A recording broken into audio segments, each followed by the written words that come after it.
Quand 8 jours furent accomplis, il fut circoncis et on lui donna le nom de Jésus, celui que l'ange avait indiqué avant sa conception. Et quand les jours de leur purification furent accomplis selon la loi de Moïse, ils l'amenèrent à Jérusalem pour le présenter au Seigneur, suivant ce qui est écrit dans la loi du Seigneur. Tout mâle né le premier de sa mère sera consacré au Seigneur. Et pour offrir en sacrifice une paire de tourterelles ou 2 jeunes colombes, selon ce qui est dit dans la loi du Seigneur.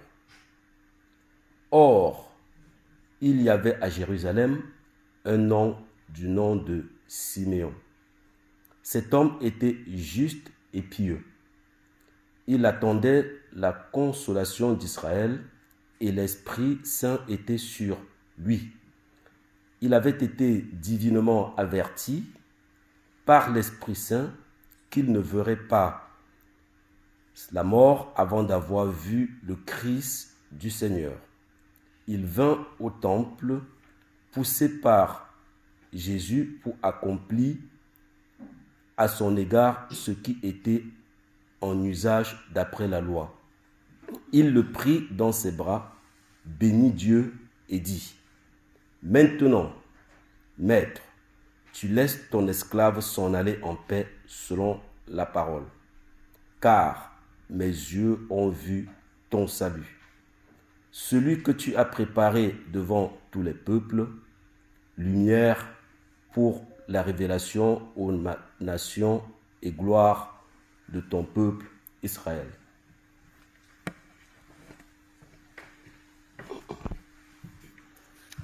Donc je poursuis toujours dans l'évangile de Luc au chapitre 2, les versets 33 à 40. Son père et sa mère s'étonnaient de ce qu'on disait de lui.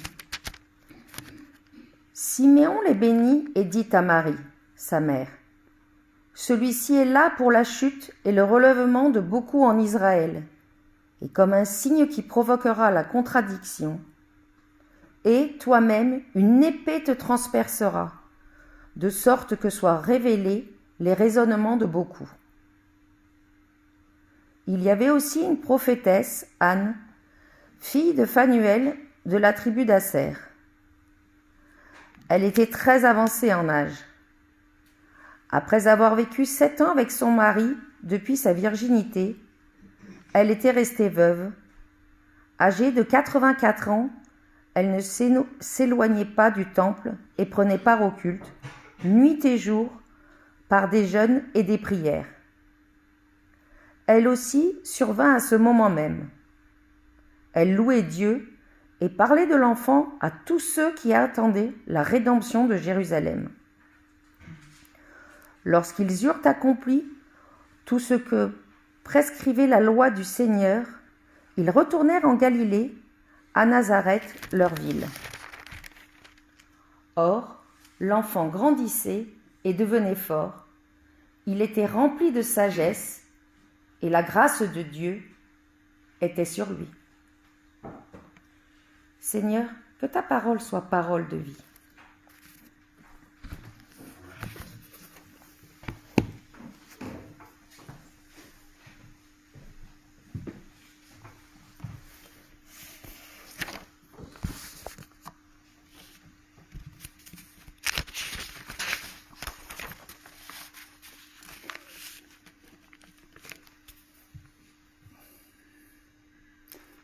Lors de ma précédente prédication, c'était il y a un mois, fin décembre, elle portait sur le même chapitre de Luc, le chapitre 2 donc, les versets 41 à 52.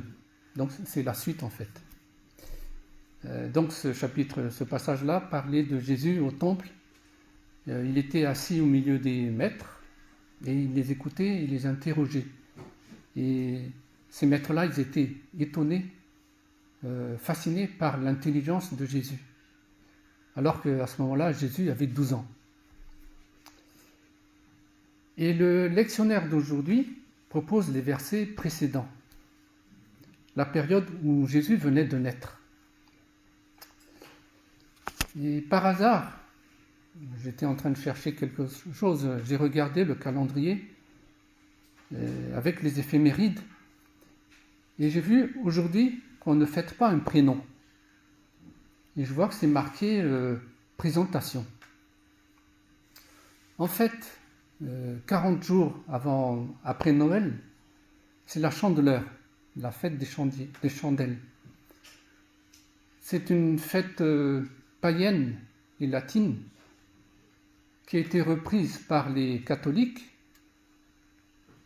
qui correspond à la présentation de Jésus au temple et à sa reconnaissance par Siméon comme lumière qui se révèle aux nations. Donc lumière qui fait rapport aux chandelles. D'où donc le thème de ce jour. On remonte dans le temps, donc vers la naissance de Jésus, mais en fait on va parler d'avenir. Le texte du jour qu'on a lu tout à l'heure commence donc au verset 22. Il dit « Et quand les jours de leur purification furent accomplis, selon la loi de Moïse, Joseph et Marie le portèrent à Jérusalem pour le présenter au Seigneur. » Quand je prépare mes prédications, j'ai l'habitude de lire un peu ce qu'il y a avant et après les textes. Et nous lisons dans le verset 21, que j'ai en fait rajouté. Luc raconte le 8e jour auquel l'enfant devait être circoncis étant arrivé, on lui donna le nom de Jésus, nom qu'avait indiqué avant qu'il fût conçu dans le sein de sa mère. Ce verset nous indique plusieurs enseignements importants. Premièrement, que tout garçon était circoncis au 8e jour de sa naissance. C'est Dieu qui a instauré ce rituel pour marquer son alliance avec Abraham et sa descendance. Vous pourriez lire dans Genèse 17, versets 18 et la suite, les détails de cette alliance entre Abraham et Dieu. Le deuxième fait, c'est que jusqu'au 8e jour, Jésus n'avait pas de nom. On ne lui avait pas donné de nom. Et ce ne sont pas les parents qui choisissent, mais c'est Dieu lui-même qui leur donne par l'intermédiaire d'un ange. Pareil pour Jean le Baptiste, le fils d'Élisabeth, donc la cousine de Marie. C'est un ange qui lui a donné le nom. Parce qu'au début, Zacharie voulait lui donner son nom, mais Marie a dit, il s'appellera Jean. Élisabeth lui a dit, il s'appellera Jean. Peut-être devons-nous aussi toujours demander au Seigneur quel prénom choisir pour nos enfants avant qu'ils naissent. Peut-être. Et continuons le texte du jour. Joseph et Marie appliquent le rituel de la purification dont les préceptes sont transmis par l'Éternel à Moïse, ainsi que ceux de la circoncision de tout garçon. Vous pourrez lire les détails dans Lévitique chapitre 12.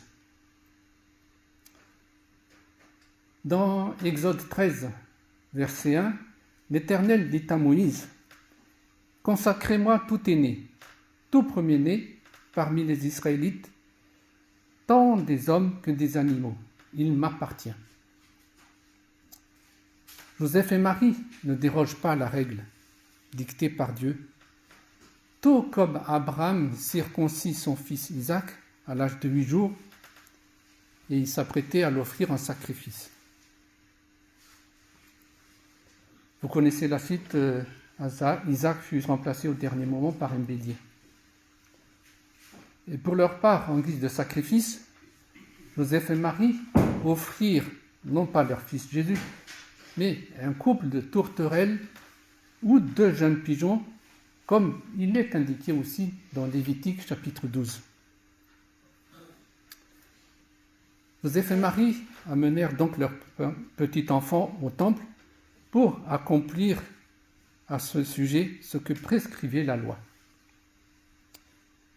Et c'est à cette occasion qu'intervient Siméon, dont on ne sait pas grand-chose, mais dont on se souviendra grâce à son cantique issu de sa louange.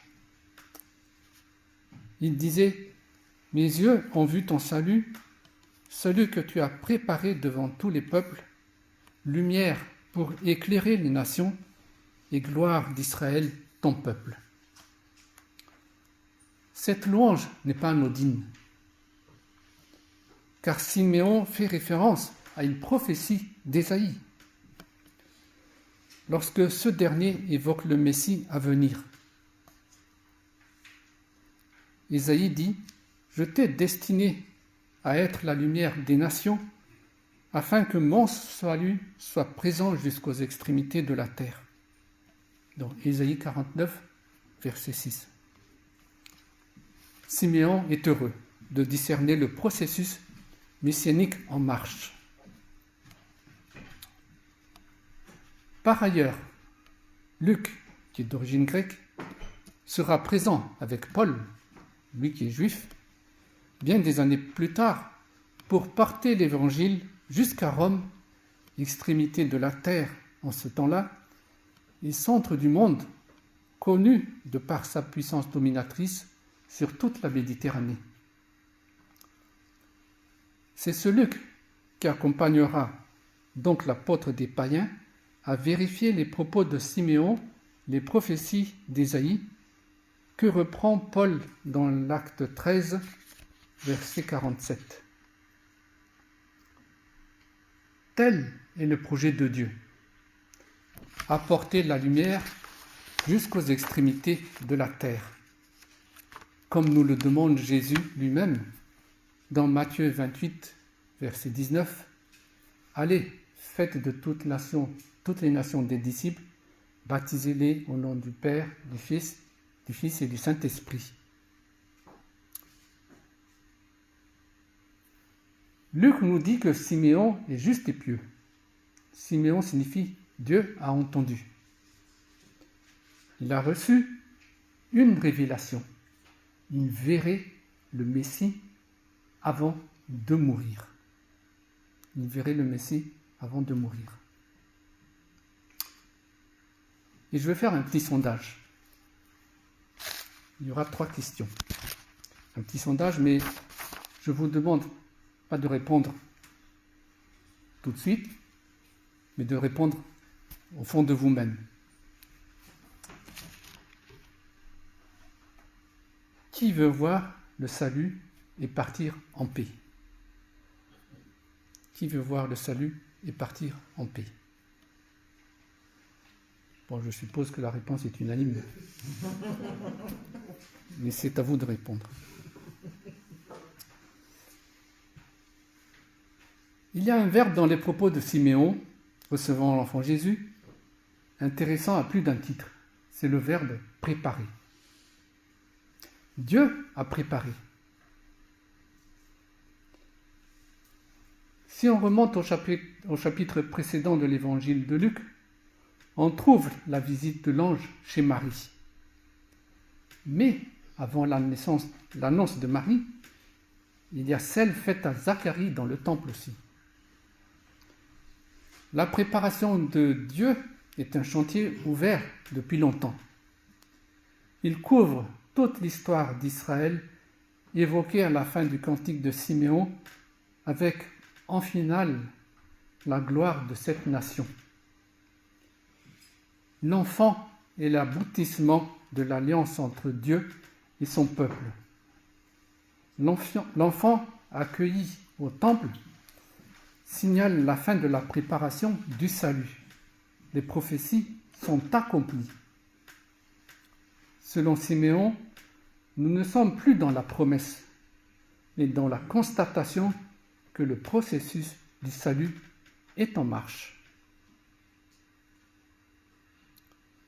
Siméon prend l'enfant Jésus dans ses bras et s'exclame « Mes yeux ont vu le salut !» Puisque nous savons que le bébé n'est autre que le Messie, qui sera le Sauveur en donnant 30 ans plus tard sa vie sur la croix, Simon atteste que le salut est en route. Le terme « salut » qu'il utilise, capital dans le message de l'Évangile, est pourtant un terme rare dans la Bible. Ce mot ne désigne pas seulement l'avenir ou l'au-delà, il est lié à la personne de Jésus. Le salut est donné parce que Jésus est venu. C'est ce que le Seigneur dira dans l'épisode de Zachée, dans Luc chapitre 19, verset 9. Le salut est entré dans ta maison. Salut est alors apparenté à guérison, pardon, conversion, vie nouvelle. Dans la déclaration de Siméon, le terme grec prend une forme différente. Il évoque le sacrifice de paix, et plus précisément le repas de communion qui était la conclusion des holocaustes et qui réunissait convives de Dieu dans l'unité. Nous sommes alors dans la célébration du salut préparé par Dieu et dont Jésus est la manifestation festive tout en étant l'agneau de Dieu. C'est ce jour-là que Siméon ne reçoit pas, mais qu'il voit. J'ai vu ton salut. Avec cette notion forte que ce salut vient de Dieu. Et c'est ici l'originalité de la déclaration. Pas seulement une constatation, voire une révélation, mais une leçon théologique. En effet, en un seul mot, employé sous une forme unique, Siméon signale avec force que l'enfant est le salut lui-même. Le salut n'est donc pas dans sa bouche, l'effet d'une parole ou d'un acte de conversion, ni même l'effet d'une libération d'un péché, mais une personne, Jésus. Comme Siméon, tendez les bras et saisissez-vous de lui. La deuxième question de mon sondage, que je vous laisse répondre au fond de vous-même. Quelle est votre décision face à ce salut? Quelle est votre décision face à ce salut?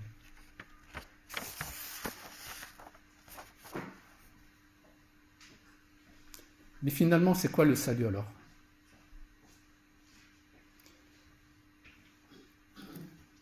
Lorsque Siméon regarde l'enfant Jésus et déclare « J'ai vu ton salut », il déclare que le salut n'est pas lié à des doctrines qu'il faut recevoir et assimiler. Il ne dit pas non plus que le salut est attaché à des actes moraux ou à des rituels à accomplir. Le salut n'est pas la conséquence du mérite non plus. Il s'agit plutôt et seulement de recevoir une personne. Qui? Jésus-Christ. Accueillir cet enfant, c'est accueillir tout ce qu'il porte en germe comme bonne nouvelle, tout ce qu'il porte d'espérance et d'amour. Le salut se vit. Le salut permet à celui qui vit dans des conditions difficiles de retrouver une vie ordinaire, normale et heureuse. Le salut permet d'entrer dans la vie éternelle en présence de Dieu, mais déjà ici et maintenant. Le salut fait sortir de l'obscurité, de l'ignorance, du désespoir. Siméon, présenté comme un homme juste et pieux, pouvait espérer le salut. le Saint-Esprit lui avait révélé qu'il ne mourrait pas avant d'avoir vu le Messie. Il l'a vu, il l'a porté dans ses bras. Il peut maintenant désormais partir en paix. Le salut, c'est donc aussi la paix. Il ne s'agit seulement pas de la paix dans la mort, laquelle peut être toute proche, mais la paix dans le temps qui nous reste à vivre.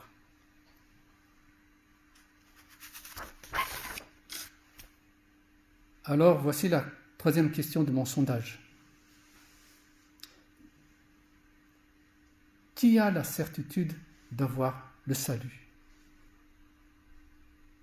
Ou, dit autrement, tourné autrement, qui est sûr de rencontrer l'Éternel?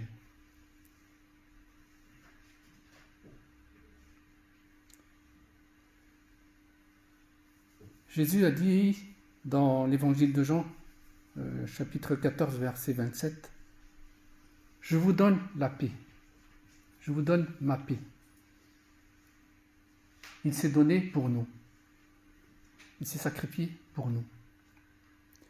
Mais il a dit aussi, « Je suis le chemin, la vérité et la vie, nul ne vient au Père que par moi-même. » Jean chapitre 14, verset 6. Jésus frappe à la porte de notre cœur, de notre vie sur terre. Il serait triste et bien dommage que nous ne saisissions pas cette occasion-là. Alors, chers frères et sœurs, chaque jour supplémentaire que Dieu nous accorde est l'occasion de connaître davantage son Fils, de nous rapprocher de lui, de profiter de cette paix, de sa paix, maintenant et éternellement. Amen.